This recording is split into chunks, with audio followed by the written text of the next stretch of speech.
Gracias a todos por tenerme acá. Es realmente un privilegio. Es hermoso ver una congregación que ama al Señor, vibrante, que quiere honrarle a través de todo lo que hacen. He seguido de cerca todo lo que hacen en esta iglesia a través de los pastores. Gracias a ellos por el privilegio de invitarme, de estar en medio de ustedes. Realmente es un privilegio. De oídas nos habíamos oído, nos habíamos leído y escrito inclusive, pero no nos vimos, sino hasta, de hecho en Apaneca hace como 3 semanas él me vio y como típico salvadoreño se bajó del carro, dejó el carro en la esquina así parqueado en medio del tráfico, se bajó a saludarme y fue una bendición realmente, una bendición conocerles y estamos para servirles. Quiero compartir hoy con ustedes en Efesios capítulo 1, si me acompañan. Y fíjense que en lo que lo buscan, venía escuchando una radio de un predicador famoso aquí en este país, de una iglesia grande, y todo su énfasis era cuando tomó el micrófono, de lo maravillado que estaba Dios, de haber escuchado la alabanza, de lo maravillado que estaba Dios de ver a cada uno, que se fijaba en el más mínimo detalle de cómo estaban vestidos. Pero qué terrible pensamiento, qué terrible sensación me dio, porque no estamos acá para que el Señor esté atento en cada una de las cosas que hacemos, sino que por la única razón que podemos estar acá y decir Abba Padre, por la única razón que podemos predicar la palabra, por la única razón que podemos abrir nuestros labios en adoración hacia Él, es por los méritos que Él ya hizo. Y cuando Él me ve, cuando Él te ve, cuando Él nos ve, no ve lo que yo estoy haciendo, ve lo que Cristo ya hizo en mi lugar, en tu lugar.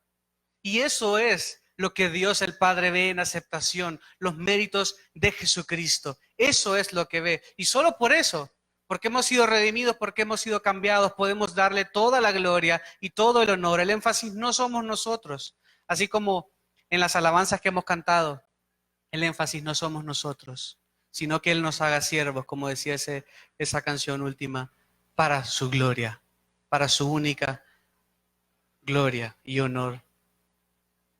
Quiero hablar con ustedes acerca de Efesios capítulo 1.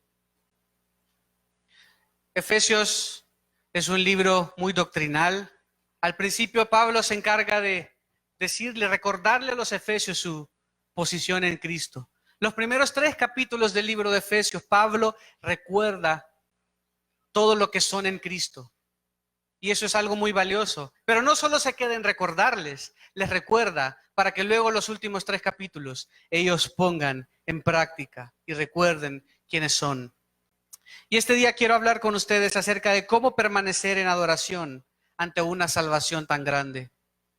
En el versículo 3, vamos a estar en el versículo 11 y 14, pero noten cómo en Efesios 1, después de Pablo haberlo saludado, dice en el versículo 3, bendito sea el Dios y Padre de nuestro Señor Jesucristo, que nos ha bendecido con toda bendición espiritual en los lugares celestiales en Cristo.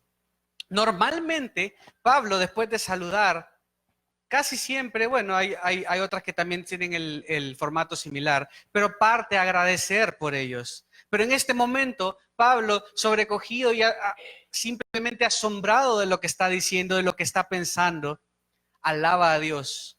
Y en el griego, del versículo 3 al versículo 14, es una sola oración. Una sola oración, es una exaltación, un elogio a Dios, exaltando a Dios justamente por lo del versículo 3, por lo que somos, por lo que tenemos en Cristo. Por eso quiero que nos enfoquemos hoy de los versículos 11 al 14 y vamos a hablar de cómo permanecer en adoración ante una salvación tan grande. Porque podemos adorar, hemos levantado nuestras manos, hemos palmeado, hemos levantado nuestras voces hoy, alabando a Dios, exaltando a Dios. Pero ¿cómo evitar que eso sea solo de un domingo, de una reunión de en medio, de cuando nos acordamos, sino cómo permanecer en estado de adoración ante una salvación tan grande? Cuentan una historia de un hombre que vivió como pobre, siendo rico. Este hombre era un campesino en el estado de Texas, en los Estados Unidos, y vivió como pobre una vida sencilla, no le faltó nada, tenía todo lo que tenía un par de vacas y de ahí sacaba su leche, su queso, Vivió de la manera más sencilla, más, no sé, sin más ni menos, simplemente justo lo que necesitaba. Pobre porque no tenía muchísimo, era un hombre sencillo y murió de esa manera. Cuando murió, una empresa petrolera compró el terreno y comenzó las excavaciones y descubrieron un pozo petrolero. Ese hombre no sabía que era rico. Era riquísimo, era millonario, multimillonario y siendo, vivió como pobre, siendo rico. ¿Cómo evitar que a nosotros nos pase lo mismo? Porque dice la palabra de Dios, como acabamos de leer en Efesios 1:3, que hemos sido bendecidos con toda bendición espiritual en los lugares celestiales en Cristo. Pero a menudo como creyentes vivimos como pobres. ¿Cómo evitar ese peligro? ¿Cómo evitar ese problema? ¿Cómo evitar vivir como este hombre que siendo rico vivió pobre?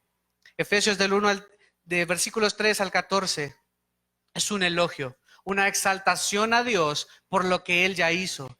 Por eso recordaba esto, porque sí es cierto, el Señor escucha las oraciones de su pueblo y es cierto, Él escucha la oración, Él escucha la adoración, Él nos ama con amor entrañable, pero es única y sencillamente por los méritos de Jesucristo aplicados a nuestra vida, que tenemos libre entrada, libre acceso. El Padre nos escogió, el Hijo nos redimió y el Espíritu Santo nos da seguridad, nos sella para darnos una herencia. John Owen dijo, la salvación fluye del corazón del Padre a través de la sangre del Hijo y por medio del obrar del Espíritu Santo. Hoy en base a Efesios 1, 11 al 14 veremos dos tesoros, solo dos tesoros de tu salvación. Recuerden que Pablo quería hacerles recordar dos tesoros de tu salvación que harán que tu salvación a Dios no cese jamás. Que harán que tu adoración a Dios no sea solo algo de labios el día domingo, sino que te caracterices por una vida en estado de adoración. Son dos tesoros, son dos perspectivas de lo que Dios nos ha dado, que harán que vivas como rico y no como pobre, siendo rico, a diferencia del hombre que murió sin saber que tenía un campo petrolero. La idea es cómo vivir vidas plenas como creyentes. Así como este petróleo comenzó a fluir sin parar después de que lo excavaron, haciendo rico ahora a quien lo poseía, así deben estar estas verdades fluyendo en tu vida, recordando en tu vida y siendo el combustible para que tu vida viva en un estado continuo de adoración hacia Dios, en un estado de satisfacción en Dios, en un estado de plenitud en Dios, a pesar de las circunstancias. El primer tesoro que te ayudará a que tu adoración a Dios no cese, para los que toman nota, primero, es que tú has recibido una herencia incorruptible. Tú has recibido una herencia incorruptible y nos enfocaremos en los versículos 11 y 12. Y versículos 13 y 14, el segundo tesoro que te ayudará a que tu adoración a Dios no cese, es que tú has recibido un sello inalterable. Número 1, has recibido una herencia incorruptible. Número 2, has recibido un sello inalterable. Inalterable quiere decir que nadie puede cambiarlo, haga lo que haga. Leamos Efesios 1, versículos 11 al 14. Estoy leyendo de la Biblia de las Américas. También hemos obtenido herencia, habiendo sido predestinados según el propósito de aquel que obra todas las cosas conforme al consejo de su voluntad, a fin de que nosotros, que fuimos los primeros en esperar en Cristo, seamos para alabanza de su gloria. En él también vosotros, después de escuchar el mensaje de la verdad, el evangelio de vuestra salvación, y habiendo creído, fuisteis sellados en él con el Espíritu Santo de la promesa, que nos es dado como garantía, como arras de nuestra herencia, con miras a la redención de la posesión adquirida de Dios para alabanza de su gloria. El primer tesoro que te ayudará a recordar, que te ayudará a vivir una vida de adoración, una vida plena, que hará que tu vida de adoración no cese jamás, es que has recibido una herencia incorruptible. Y en cada uno de estos puntos vamos a ver un qué hemos recibido, un cómo lo hemos recibido y un por qué lo hemos recibido. Comencemos con el qué. ¿Qué es esta herencia? Veamos el versículo 11, vamos a ir siguiendo el texto y veremos cómo el texto mismo nos dice el bosquejo del sermón. En Él, en Cristo, como ha venido diciendo, en Él también hemos obtenido herencia. ¿Qué hemos obtenido? Una herencia. Literalmente diría, hemos sido obtenidos o recibidos. Eso es lo que dice literalmente el texto en el original. Hemos sido obtenidos o recibidos. Y hay dos opciones para saber cuál es el significado. Uno es, ¿tenemos herencia o somos herencia? ¿Cuál es el sentido? Gramaticalmente el texto y teológicamente ambas son válidas. Para los judíos mesiánicos, ellos dirían que el Señor se refiere a las promesas de la tierra, a las promesas de la posesión, como vemos en Éxodo 6:8. Adicionalmente, ellos dirían, Israel se describe en Deuteronomio 9:29 como heredad de Dios, y ellos son tu pueblo y tu heredad. Sin embargo, desde Efesios 1:3 podemos ver, como leímos al principio, si lo leen ahí conmigo, nos ha bendecido con toda bendición espiritual. Es claro que a lo que se refiere Pablo son bendiciones espirituales. Adicionalmente, el contexto está hablando de bendiciones en ese sentido. Por lo tanto, el punto es una herencia, no que somos una herencia. Y aunque la traducción permitiría cualquiera de las dos, el sentido de Pablo, lo que Pablo está tratando de decir es que tenemos una herencia. Aunque es cierto que también somos una herencia, ¿sí? También eso lo vemos en Colosenses 1:2 cuando dice las riquezas de la gloria de su herencia en los santos. Y en Efesios 1:18, como ven un poco más adelante. Mi oración es que los ojos de vuestro corazón, en el 1:18, sean iluminados para que sepáis cuál es la esperanza de su llamamiento.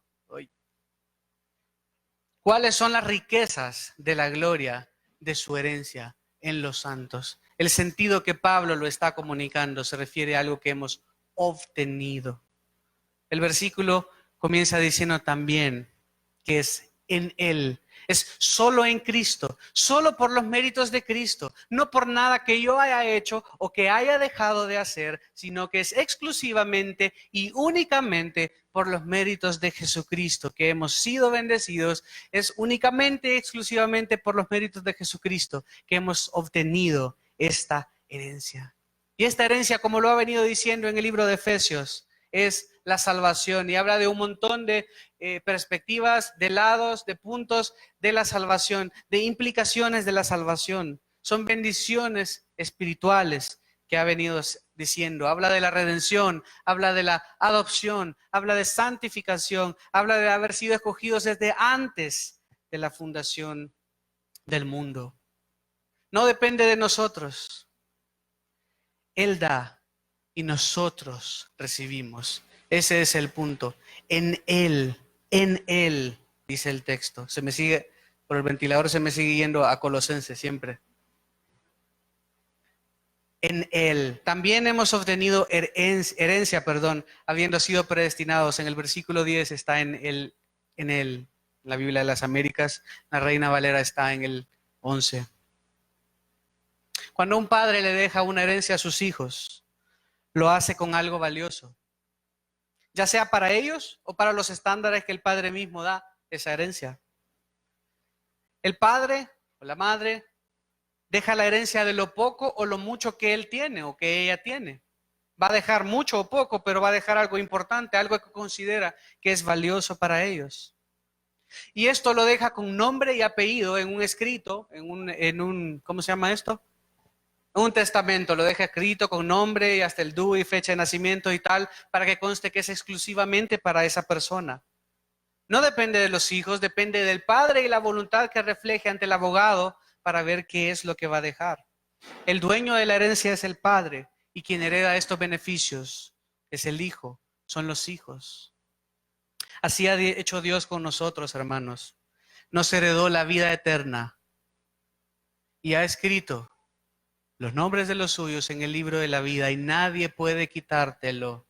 Así como tampoco nadie podría quitarte una herencia que te dejen acá. La ilustración, aunque ayuda, sabemos que no es perfecta, porque técnicamente alguien podría quitarnos una herencia de alguna manera en esta tierra, pero sabemos que en el libro de la vida estamos escritos por los méritos de Jesucristo y nadie puede quitarte eso.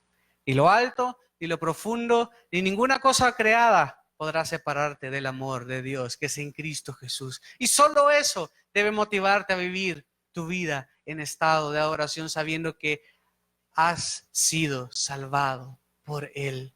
Porque Él dio su vida cuando estábamos muertos en nuestros delitos y pecados. Porque no hay justo ni a uno.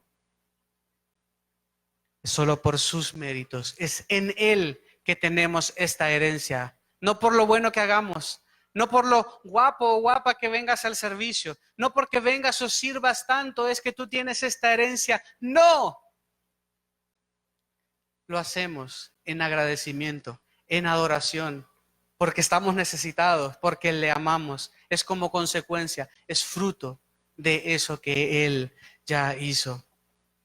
¿Cómo recibimos esta herencia? ¿Qué recibimos? Una herencia. ¿Cómo la recibimos? Sigue en el versículo 11.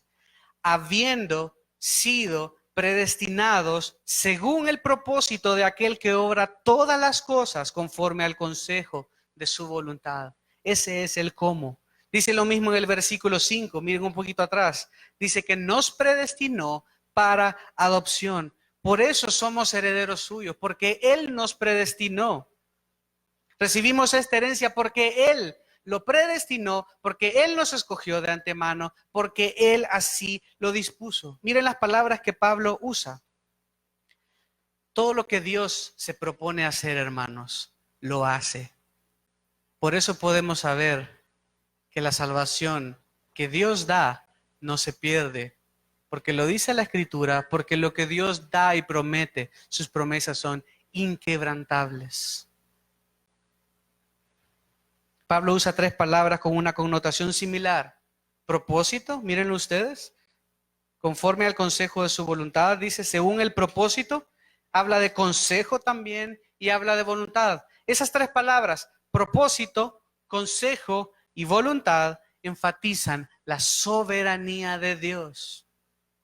En este texto, Pablo le está diciendo claramente a los efesios, aunque ustedes viven en una ciudad cosmopolita, aunque ustedes se jactan de ser una de las ciudades principales del Imperio Romano, aunque sean buenos, no depende la salvación de ustedes, sino únicamente tienen esto en Él.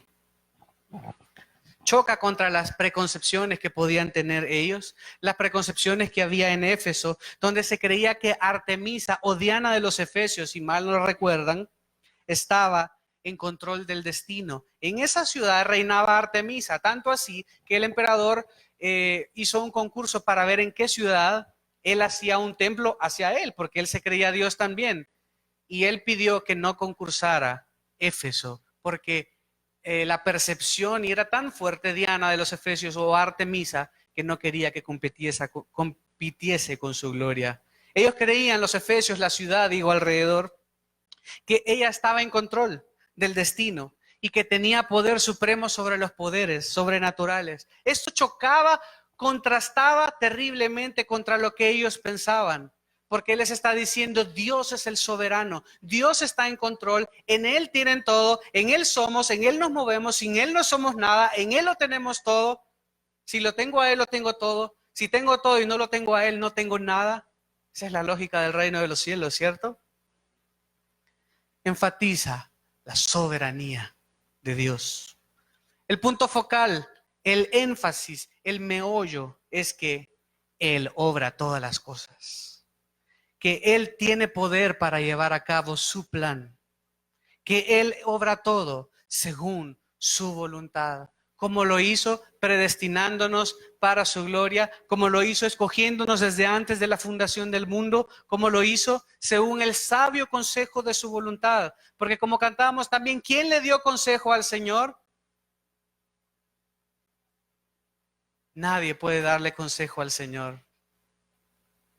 Él hace lo que ha destinado a hacer lo que ha proclamado que hará. Y su palabra, completamente su palabra de inicio a final, se cumplirá. Y Él, esa obra que comenzó en tu vida, la perfeccionará. Ese día que un día comenzó, que Él ve completada, la perfeccionará hasta el día de Jesucristo. Y ese es nuestro ánimo, ese es nuestro anhelo, esa es nuestra esperanza, porque aunque el mundo se está derribando alrededor nuestro, aunque pasan tantas cosas en este mundo cruel, despiadado, injusto, con todo el Señor nos sostiene.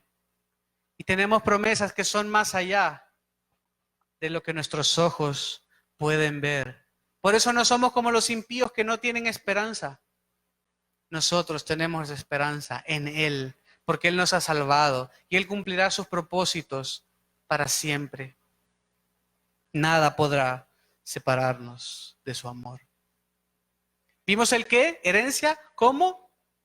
Y ahora veremos el para qué. ¿Para qué recibimos esta herencia? Miren cómo el texto claramente lo dice, ahora en el versículo 12. A fin de que nosotros, que fuimos los primeros en esperar en Cristo, seamos para alabanza de su gloria. Está muy claro. En pocas palabras, ¿para qué lo hizo? Para alabanza de su gloria. Para su gloria. Él hace todo para su gloria. El propósito de todo lo que hace Dios es siempre para su gloria. Y resulta que ese propósito último es para nosotros también de gozo, de sumo gozo y de paz. Y somos bendecidos en el hecho que Él busque su gloria por sobre todo. Lo hizo para su gloria, para que seamos para su gloria. Y eso no quiere decir el hazme un siervo para tu gloria como cantábamos, no quiere decir solo el domingo, sino quiere decir en todo lo que hagamos. Él nos ha salvado para que todo lo que hagamos de principio a fin, de lunes a domingo, sea para su gloria, para su deleite, para que sus propósitos sean cumplidos, no para mi gloria, para que se haga mi voluntad, para que se cumplan mis propósitos. Jesús mismo, orando al Padre, Él dijo que no se haga mi voluntad, sino la tuya. Es así como debemos orar. Oramos pidiendo, Señor, si tú quieres, A, B, C. Si tú quieres, sáname. Si tú quieres, salva a esta persona. Si tú quieres, abre las puertas o cierra las puertas, pero hágase conforme a tu voluntad. Y confiamos en que su voluntad para sus hijos es buena, agradable y perfecta. Muchos creen que Pablo habla de los judíos porque miren que en el versículo 12 dice, a fin de que nosotros, y luego en el 13 dice, en él también vosotros. ¿Notan el cambio de pronombre? 12, a fin de que nosotros. 13, en él también vosotros. Muchos creen que primero habla de los judíos y luego habla de los efesios. La congregación de... Me distrajeron los cohetes. Están celebrando también.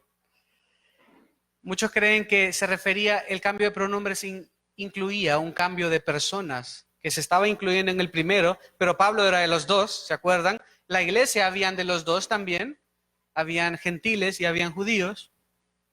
Pero veamos, ¿de qué se trata de esto? El que cambie de pronombres Pablo no valida esa conclusión incorrecta. No podemos decir que habla de gentiles y luego de los judíos, o que primero los judíos y después de los gentiles, por 4 razones. 1, viene usando nosotros. Miren conmigo. Bendito sea el Dios y Padre de nuestro Señor Jesucristo, versículo 3. Nos ha bendecido, versículo 4. Nos escogió, versículo 5. Nos predestinó, versículo 6, sobre nosotros. 7, tenemos, no dice tenéis. 7, también de nuestros pecados. 8, para con nosotros. 9, nos dio a conocer, y así sucesivamente. Viene hablando nos. Y esto quiere decir todos los que creen en Cristo. Se estaba refiriendo a los efesios y por aplicación a nosotros. Y en los efesios se había de los dos grupos. Esa es la primera razón por la cual podemos saber que no está cambiando refiriéndose a un grupo en contraposición al otro. Número 2, la herencia del versículo 14 como leemos y vamos a terminar, luego dice, porque dice en el 12, a fin de que nosotros, que fuimos los primeros en esperar en Cristo, 13, en él también vosotros, viene el cambio de pronombre, y en el 14 se cambia, que nos es dado como garantía. Sería muy raro ese cambio de pronombres en unos versículos tan cercanos. Razón número 3, esperar aquí no es diferente de esperar. Dice nosotros los que esperamos. También en Colosenses 1:5 está eso, e incluye todos. En Colosenses 1:5, que es un pasaje parecido y paralelo, incluye todos, es otra de las razones. Eso quiere decir a causa de la esperanza, la cual ya habéis oído. La cuarta razón, Pablo no habla de diferencias entre judíos y gentiles, sino hasta el capítulo 2 y versículo 11. Es hasta este momento que comienza a hablar al respecto. Así que no podemos decir que está haciendo diferencia en ese sentido, sino que es una cuestión de estilo. Y si lo quieren anotar, miren cómo Pablo lo hace también en 2 Corintios 1, versículos 4 al 24. Es cuestión de estilo, de cómo escribió Pablo, la razón por la cual cambia de pronombres aparentemente ahí. Otra confusión común es que después dice, ese nosotros son los primeros que esperaron en Cristo. Vosotros, nosotros. Y lo que pasa es que los que primero esperaron, podría parecer que son los judíos porque primero conocían a Dios, pero ellos realmente no esperaban a Cristo de la manera que creemos ahora o que deberían haberlo esperado. Ellos querían un Mesías que lo liberara, no alguien, un rey, un salvador que lo salvara de su pecado. Esa palabra que dice, o esa expresión que dice, los que primero esperaron en Cristo, es una palabra, es una frase en el griego, es un solo verbo que tiene el prefijo pro, que quiere decir antes o primero. Ese prefijo no necesariamente indica tiempo, sino que potencia el verbo. Ejemplo, es lo contrario de lo que el silenciador hace en un arma, en una pistola. El silenciador regula lo fuerte que se escucha la detonación. Minimiza el impacto, por así decirlo, del sonido. Este prefijo hace todo lo contrario de lo que un silenciador haría en un arma. Lo potencia. Potencia el verbo. Potencia lo que quiere transmitir. Está diciendo, todos los que ya han puesto su esperanza en Cristo. Pablo está diciendo, a fin de que nosotros, incluyendo a todos los creyentes, que fuimos los primeros en esperar en Cristo, está diciendo todos los que ya han puesto su esperanza en Cristo. Ese es el punto de Pablo. Se refiere a todo aquel que ha creído, sea judío o griego. Los creyentes tienen su herencia eterna porque ya han puesto su esperanza en Cristo. No al revés. No es porque pusimos nuestra esperanza que tuvimos la herencia, sino porque tenemos la herencia, que tenemos la esperanza en Cristo. Dios nos predestinó, hermanos, para adoptarnos y entonces heredarnos toda bendición espiritual, y lo hizo con el propósito de darle gloria a su nombre. La pregunta es, para terminar este primer punto, ¿estás viviendo para Él? ¿Estás viviendo para su gloria? Él te ha dado una herencia incorruptible, una herencia que el mundo no puede deshacerse de ella, que aunque todo lo pierdas, tendrás siempre a Cristo.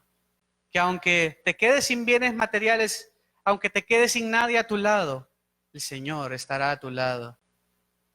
Y esa salvación que tenemos en Él, la tendremos para siempre. ¿Estás viviendo para Él y para su gloria? ¿Estás viviendo toda tu vida como rico? Porque eres rico espiritualmente. ¿Estás viviendo como aquel que tiene una herencia incalculable? Poniendo tu mirada única y exclusivamente en las cosas de arriba, haciendo todo lo que haces, ya sea estudiar, ya sea hablar con los amigos, ya sea trabajar, ya sea todo lo que hagas de palabra o de hecho, haciéndolo como para el Señor. Porque todo lo que hacemos es adoración, no solo lo que nuestros labios cantan, todo es adoración. El segundo tesoro que te ayudará a que tu adoración a Dios no cese es que hemos recibido un sello inalterable. Vimos que hemos recibido una herencia, que la hemos recibido porque Él nos predestinó para su gloria según sus propósitos. ¿Para qué? Para su gloria, para nuestra esperanza. Ahora el segundo tesoro es que hemos recibido un sello, una garantía inalterable, versículos 13 y 14. ¿Qué es ese sello? Versículo 13, en Él también vosotros, noten otra vez el cambio de pronombre que hablábamos, ahora está haciendo énfasis no en un grupo diferente de creyentes, simplemente Pablo está, imagínense que está predicándole y le dice, todos los creyentes tenemos esperanza en Cristo, ahora vosotros, no quiere decir que no sea cierto para los otros creyentes, pero como cuestión de énfasis les refiere a ellos, dice, después de escuchar el mensaje de la verdad, el evangelio de vuestra salvación y habiendo creído, fuisteis sellados en Él, otra vez, noten el énfasis en Él, todo el tiempo, con el Espíritu Santo de la promesa, que nos es dado como garantía de nuestra herencia, con miras a la redención de la posesión adquirida de Dios para alabanza de su gloria. ¿Qué nos dio? El sello de su Espíritu. Nos selló con el Espíritu Santo.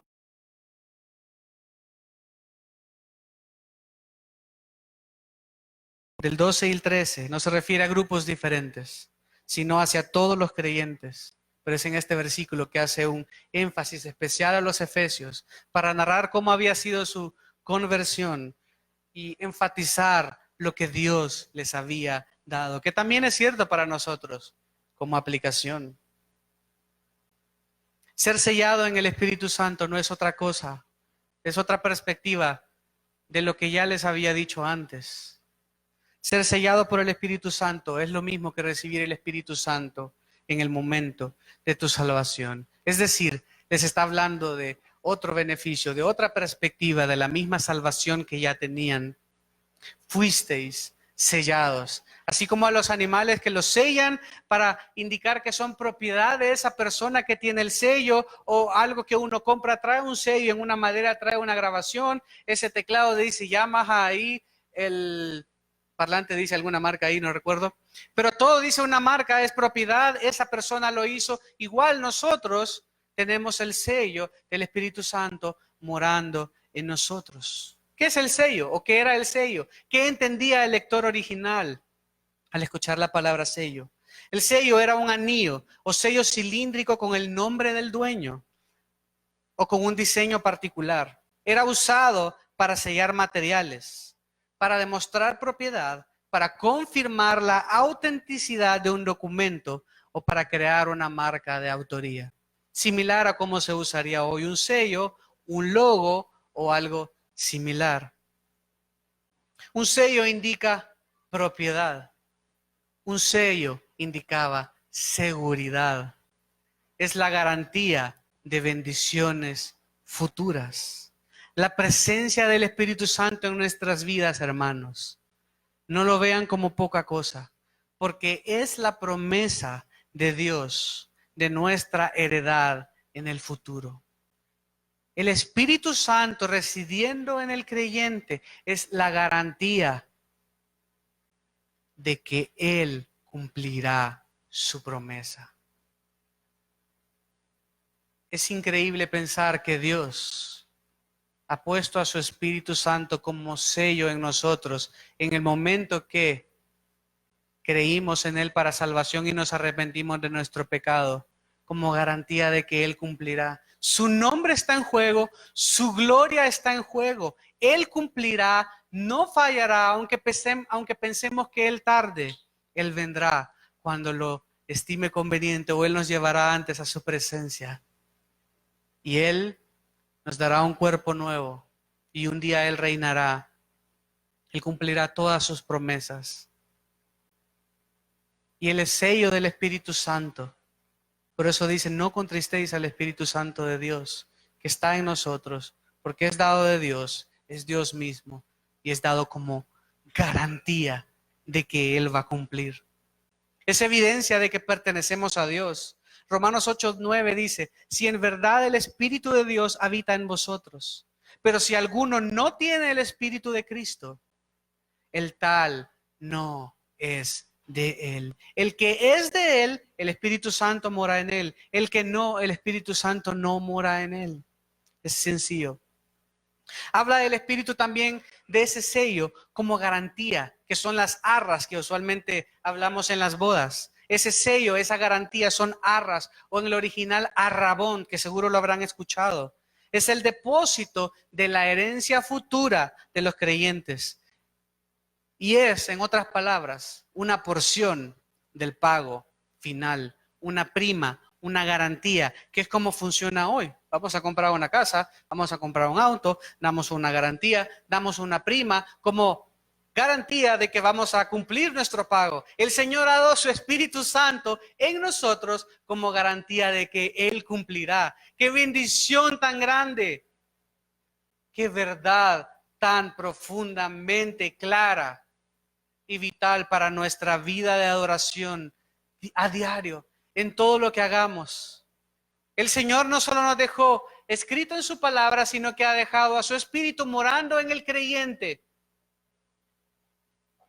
Y Él mismo intercede ante el Padre. No sé si recuerdan la historia de Judá y Tamar. Es un ejemplo triste. Génesis 38:15 dice, cuando la vio Judá, pensó que era una ramera. Tamar se disfrazó porque quería justamente eso. Y le dijo, vamos, déjame estar contigo, pues no sabía que era su nuera. Y ella dijo, ¿qué me darás por estar conmigo? Era un intercambio. Él le respondió, yo te enviaré un cabrito de las cabras del rebaño. Y ella le dijo, ¿me darás una prenda hasta que lo envíes? ¿Qué le estaba pidiendo Tamar a Judá? Una garantía. ¿Cómo sé que sí me vas a pagar? Lo que hace uno, ya no sé en qué lugar le dejarían a uno, pero al menos uno deja el DUI, ¿no? Uno deja el DUI porque le dan una tarjetita o algo de visitante, es la garantía que uno va a regresar el papelito ese. Y le dice Judá a Tamar en el 18, él respondió, ¿qué prenda tengo que darte? Y Tamar le responde, noten, tu sello, tu cordón y el báculo que tienes en tu mano. Y eso sirvió para que se dieran cuenta de lo que había sucedido y que él tenía que responder por sobre ella. Es un ejemplo triste, pero que ilustra ese intercambio. Es el pago inicial en un contexto de negocios, comercial, un juramento, llámelo como quiera. El énfasis es que ya es nuestra esa herencia. Por eso la importancia de la garantía. Por eso Pablo habla tan claramente de la garantía. Es una garantía de que Dios completará esa transacción, si así lo queremos llamar, de manera muy imperfecta en el futuro. Todos han comenzado a experimentar, todos hemos comenzado a experimentar la herencia que tenemos en Cristo como resultado de la presencia de su Espíritu en nuestras vidas. ¿Cómo recibimos ese sello? ¿Qué? ¿Un sello? ¿Qué? Una garantía. ¿Cómo? Versículo 13.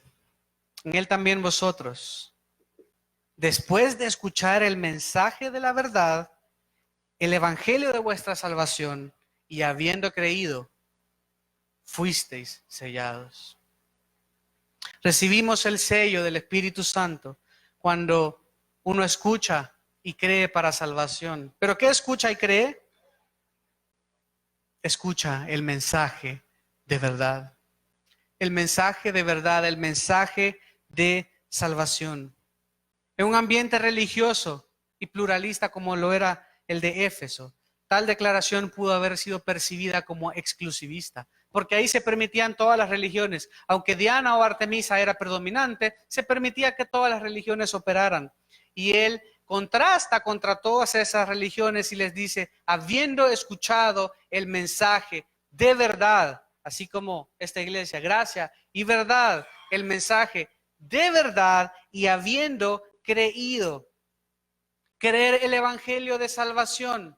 ¿Qué es el evangelio de salvación? Que no hay justo ni a uno. que no podemos hacer nada para mejorar nuestra relación con Dios, porque estamos muertos en nuestros delitos y pecados, no estamos enfermos, estamos completamente muertos, sin posibilidad de hacer nada. Porque la paga del pecado es muerte, mas la dádiva de Dios es vida eterna en Cristo Jesús. Y las buenas nuevas son que el Señor envió a su Hijo para morir por los pecadores, para que todo aquel que en Él cree no se pierda, mas tenga vida eterna. ¿Qué debemos hacer? Creer en el Evangelio de salvación y arrepentirnos. Y el Señor manda, como dijo en Hechos, a todos los hombres en todo lugar que se arrepientan. Debemos creer el mensaje de verdad, debemos arrepentirnos de nuestros pecados, confiar en Él para salvación, que Él sea el Señor y dueño de nuestra vida. Y lo digo hoy así porque si hay alguien en esta mañana, lo bueno es que no los conozco, así que lo puedo decir, pero si hay alguien en esta mañana que cree ser creyente, pero que realmente no lo es, cree estar viviendo una vida religiosa y entonces está bien, y usted cree que todo lo que estamos hablando de la herencia, de la seguridad, de la salvación le aplica a usted, pero usted, el Espíritu de Dios no mora en usted, no hay evidencia ni fruto en su vida de salvación. Usted nunca sea más allá de una confesión de palabras. La Biblia no habla de una confesión de palabra únicamente, sino creer el mensaje de verdad, un único mensaje. Estamos sin esperanzas, muertos en nuestros delitos y pecados, incapaces de responder por nosotros, a menos que el Espíritu de Dios nos dé fe para creer el mensaje de verdad, el mensaje de salvación, nos arrepintamos de nuestros pecados. Si tú has vivido tu vida siendo creyente y realmente no lo eres, y estás escuchando este mensaje creyendo que es otra vez hablar de la salvación, y creyendo que sí, estoy seguro y me voy a ir al cielo y ya, pero realmente tu vida no hay evidencia de esto. El Señor te manda este día, como lo hace a todos los hombres, en todo lugar y en todo tiempo, que te arrepientas. No esperes hasta que sea demasiado tarde. No esperes un día más. Cree en el Señor Jesucristo como Señor y Salvador. Arrepiéntete de tus pecados y clama a Él. Dile, Señor, si tú quieres, sálvame. Dame fe para creer. Ayúdame a arrepentirme. Dame un genuino arrepentimiento, porque eso es otra vez algo que solo Él puede hacer. Pablo enlaza la venida del Espíritu Santo a morar en el creyente con el ejercicio de la fe. La fe o creer es un tema significativo en el libro de Efesios.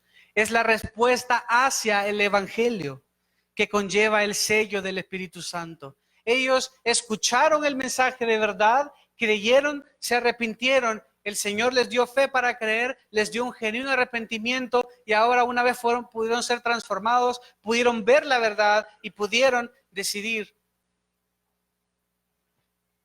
Romanos 10:17 dice, la fe viene por el oír y el oír por la palabra de Cristo. No hay salvación simplemente porque alguien vea lo bien que me porto. La salvación, la fe, viene por el oír de la palabra de Dios. No podremos convencer a nuestros amigos, familiares, vecinos con puros argumentos persuasivos. Puede ser que lo convenzas filosóficamente, racionalmente, pero si el Espíritu de Dios no obra fe en su vida,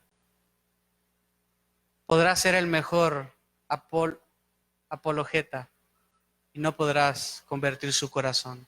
La salvación es del Señor.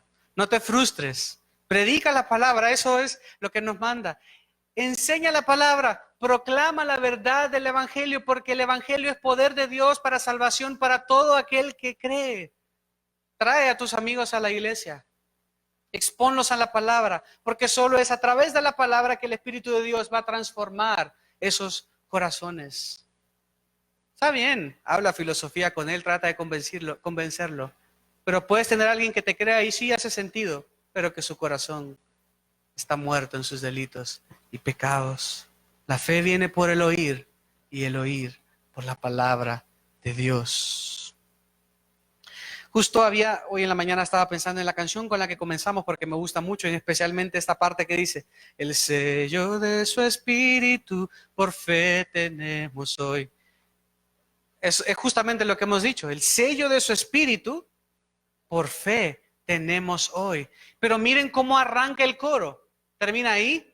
Él garantiza nuestra fe hasta el día final. Ese es el punto.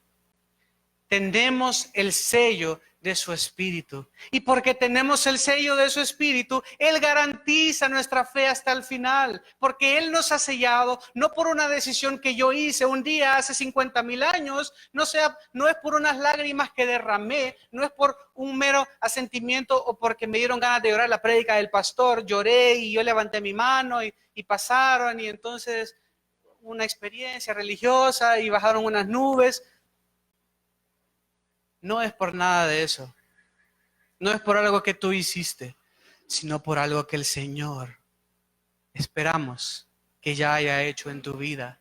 Y si no, nunca es tarde para arrepentirte de tus pecados. Porque es solo por ese sello de su espíritu que sucede, así como todos estos aspectos de la salvación, en el momento de nuestra transformación, en el momento que tenemos fe, creemos, somos convertidos, somos transformados, somos adoptados, somos regenerados. Y es solo como dice esa canción que está basada en la Escritura, que somos sellados. Y es por ese sello que Él garantiza nuestra fe, porque somos suyos, porque tenemos un depósito, una garantía que es su Espíritu Santo. Y Él no es hombre ni hijo de hombre para que mienta ni se arrepienta. Esa garantía, Él cumplirá su propósito en nosotros. ¿Entienden? Él nos ama. Claro que nos ama muchísimo, nos conoce por nombre, nos cuida, etcétera. Todo eso son verdades muy lindas que a veces enfatizan más que la obra que Él hizo. Pero Él ama aún más la gloria de su nombre, ama aún más el cumplimiento de sus propósitos. Ha puesto a su Espíritu Santo morando, residiendo en cada uno de los creyentes, como garantía de que Él cumplirá, de que Él no se va a echar para atrás, de que Él ya te salvó una vez y para siempre. No hay necesario de derramar más sangre, no hay necesidad de ir de rodillas por kilómetros para ganar nuestra salvación o buscar perdón, porque el perdón fue logrado por Jesús. Una vez y para siempre en la cruz. Y dijo, consumado es. No se necesita más nada. Yo lo he logrado. Consumado es. ¿Para qué? Lo hemos visto una y otra vez, pero veamos qué dice el texto. Con miras a la redención de la posesión adquirida de Dios para alabanza de su gloria. Para la redención de la posesión, dice literalmente. Esta garantía o anticipo es para redimir por completo a los que están en Cristo. Cosas que ahora vemos en parte, pero que un día veremos completas. Por eso es que Pablo irrumpe en adoración. Por eso es que Pablo irrumpe en el versículo, de los versículos 3 al 14, hace una pausa de exaltación al Señor. Recibimos la marca o sello de posesión, la presencia poderosa del Espíritu Santo hasta la consumación. Con este propósito fuimos sellados para la redención futura y final. Por eso hemos sido sellados. En última instancia, ¿para qué? Para la gloria de su nombre. Para su gloria. Por eso es que se nos llama como creyentes. En el Efesios, más adelante, en Efesios 4:30, que no entristezcamos al Espíritu Santo de Dios, por el cual fuisteis sellados, dice, para el día de la redención. En el versículo 7 habla de redención, enfatizando el perdón de pecados. Tiene que ver con la paga y poder del pecado en la salvación. En el versículo 14 vuelve a hablar de redención, el capítulo 1, y lo habla como posesión de Dios, teniendo que ver con la liberación de presencia y tentación del pecado en la glorificación. Ya hemos sido salvados, según el versículo 7, de la paga y poder del pecado. No debemos pagar con nuestra vida porque Él ya pagó. El pecado no se enseñoreará de vosotros, dice. Hemos sido salvados de la paga y poder del pecado. Y en un futuro seremos librados de la presencia y tentación del pecado. Y cuando vemos nuestro pecado, como decía Pablo, ay de mí, ¿quién me librará de este cuerpo de muerte? Cuando vemos nuestro pecado, realmente nos da una angustia y una esperanza del día que estemos con Él, del día que Él venga a reinar en esta tierra, del día en que toda lágrima sea enjugada, del día en que ya no tengamos que sufrir como Pablo sufría con este cuerpo de muerte. Nuestra esperanza es Él. Aunque sufrimos y luchamos y tendremos siempre ese pleito interno, el pecado no se enseñoreará de los hijos de Dios. Pecamos, pero hay gracia suficiente y pecamos, y hay gracia suficiente y eso nos humilla y nos ayuda a exaltarlo más porque es muy evidente que no es por lo que yo estoy haciendo. Por eso a mí me daba terror pensar de que este pastor tan famoso estaba diciendo de lo lindo que habían cantado y cómo andaban vestidos y todo, porque a mí eso no me da ánimo. Porque yo sé que tal vez hoy no me bañé bien o me pude haber peinado mejor o porque sé lo malo que he hecho, porque sé los pecados que he cometido. Lo que me da ánimo saber es que a pesar de lo que he hecho, Cristo pagó por mí. Lo que me da ánimo, saber que cuando yo vengo en oración hacia el Padre, Él no ve lo que yo he hecho o lo que no he hecho. Él ve lo que Cristo ya hizo. Y es por eso que tengo ánimo y es por eso que tengo esperanza, porque Él me salvó. Todo es para su gloria. Esa es nuestra esperanza. Se cuenta que en el idioma tamil, un idioma que se habla en la India, en Sri Lanka, no existe una palabra para esperanza. No hay un término. No conocen la palabra esperanza porque nunca lo tradujeron, nunca lo usaron. Igual nosotros éramos antes. Igual muchos son hoy. Destituidos de la gloria de Dios, destituidos del confort bendito sin Cristo, así como estos hombres están de la palabra esperanza. ¿Cuál debe ser la miseria de los hombres en el infierno cuando lleguen ahí? Cuando recuerden esa palabra, cuando recuerden qué es la palabra esperanza, pero que nunca, jamás puedan tener esperanza. Qué terrible llegar al infierno y saber que no tienes esperanza. Nosotros no somos como los impíos que no tienen esperanza y no nos jactamos de eso. Debemos tener amor por predicar el evangelio a toda criatura fielmente, sin agenda personal. Fiel, predica la palabra, le decía Pablo a Timoteo, a tiempo y fuera de tiempo. Doy gracias a Dios porque en este púlpito se predica la palabra de Dios.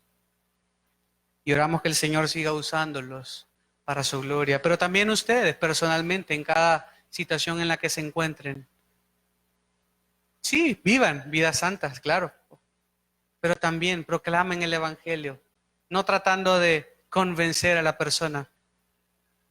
Digan lo que dice la palabra y que el Espíritu Santo obre a través de esa palabra. Y váyanse a dormir tranquilos. Como dice nuestro pastor John MacArthur, vayan a dormirse tranquilos cada noche, sabiendo que la salvación no depende de lo bien o mal que ustedes predicaron, dijeron la palabra, sino que la salvación depende del Señor. La salvación es del Señor. Él es el Dios que salva. Nosotros simplemente somos instrumentos. Proclamemos la palabra, conozcamos el evangelio, vivamos el evangelio. No tratemos de convencer. El impío cree en su corazón que no hay Dios. No podemos cambiarle su manera de pensar, pero sí podemos decirle la verdad. Esta ilustración de la garantía, hermanos, nos ayuda de dos maneras prácticas. Y quiero que pongan, si no han puesto atención a nada hoy, quiero que pongan atención a estas dos verdades prácticas. el hecho que hayamos sido sellados por el Espíritu Santo, el hecho que el Espíritu Santo es garantía de nuestra redención futura, nos sirve para dos cosas. Nos ayuda a evitar pensar que nuestro gozo será solo en el futuro, en la presencia de Dios. Lo repito, nos ayuda a evitar pensar que nuestro gozo será solamente en el futuro, en la presencia de Dios. ¿Por qué? Porque hemos sido bendecidos con toda bendición espiritual en los lugares celestiales en Cristo. Hemos sido redimidos por Él. Tenemos todo lo que necesitamos para la vida y la piedad en su Escritura. Aunque nos falte todo, tenemos a Cristo. No pensemos que el alejarnos del cuerpo es la felicidad última, porque no será así. Vivamos vidas plenas, satisfechos en quienes somos por causa de Cristo, lo que Él nos ha dado. Podemos tener gozo hoy, a pesar de las circunstancias. Por eso el creyente puede tener paz. Por eso Pablo, estando en la prisión, le dice a los efesios, a los filipenses, regocijaos. Otra vez os digo, regocijaos en Él. Y que sean conocidas todas vuestras peticiones, todo lo que están pasando, todas las dificultades, las pruebas delante de Él. Y entonces, solo depositando nuestras cargas en Él, teniendo la perspectiva correcta de gozarme en Él por lo que ya tengo, que dice más adelante, y el Dios de paz. El Dios de paz. Tendremos paz sobrenatural, paz que el mundo no entiende. Por eso podemos tener gozo en medio del sufrimiento. Jonathan Edwards decía que Dios es exaltado cuando le glorificamos, pero que es sumamente exaltado cuando incluso en medio de la tribulación le exaltamos. El creyente puede tener gozo y paz en esta tierra. No pensemos que nuestro gozo aquí, esta vida, va a ser una desgracia. No lo es, porque estamos completos en Cristo. Y la segunda manera práctica de que esto nos ayuda es evitar pensar que nuestra experiencia actual es todo lo que hay. Nos ayuda a evitar pensar que nuestra experiencia actual es todo lo que hay. Por un sentido, en un lado, nos ayuda a pensar que nuestro gozo solo será en el futuro. No, podemos tener gozo hoy acá. Sabemos que en el futuro va a ser mucho mejor, pero tenemos gozo y podemos tener gozo hoy. Y también nos ayuda a pensar que nuestra experiencia actual es todo lo que hay. Esto no es todo lo que hay. Esto no es todo lo que hay. Y aunque nos gozamos en la comunión los unos con los otros, aunque nos gozamos viviendo nuestras vidas para su gloria, aunque nos gozamos con la iglesia, un día le veremos tal como es. Y nuestros cuerpos serán renovados por completo. Seremos dados unos cuerpos nuevos. Y un día le veremos tal como es. Y un día Él reinará por sobre todo, toda lengua, sobre toda nación. Y toda rodilla se doblará. Y toda lengua confesará que Él es el Cristo. Sabe también y ten esperanza que lo que estamos viviendo hoy, aunque como creyentes tenemos gozo, pero esto no es todo. Son dos ángulos de lo mismo. Esto no es todo. Pero también no creas que acá no tienes nada y que ya lo tendrás todo. Dios nos ha dado su Espíritu Santo como garantía, hermano. Qué responsabilidad tan grande, qué privilegio tan grande. Esto solo es el depósito. Tenemos una herencia incorruptible y tenemos un sello inalterable. Hermano, alaba a Dios. Gózate en tu Creador. Gózate en tu Salvador. Dale gloria, dale alabanza, dale honor, no solo de labios, sino haciendo todo lo que hagas para su gloria. Exalta al único que lo merece. Y en cosas sencillas y en cosas complicadas. Vivimos en una cultura donde no se respetan las leyes. Respetemos las leyes. No para cambiar a la cultura, no para que sean transformados en nuestro testimonio, no. Seamos sal y luz. Pero no botemos la basura y respetemos las dobles líneas amarillas y hagamos todo lo que hagamos. No para que nos vean tanto, sino para que el que todo lo ve sea exaltado. Esa debe ser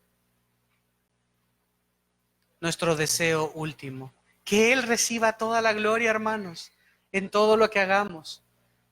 Ya sea el que predica, el que dirige la alabanza, el que canta, el que ordena, el que limpia. Nunca lo hagas para ver qué dice el hombre o para mejorar tu estatus con el hombre. Hazlo para aquel que todo lo ve y aquel que juzga las intenciones del corazón. Gózate en tu salvación. Vive tu vida en estado de adoración y no dejes que las circunstancias externas dicten el cómo te sientes. Ni busques experiencias tampoco, o busques sentir para dictar cómo te sientes.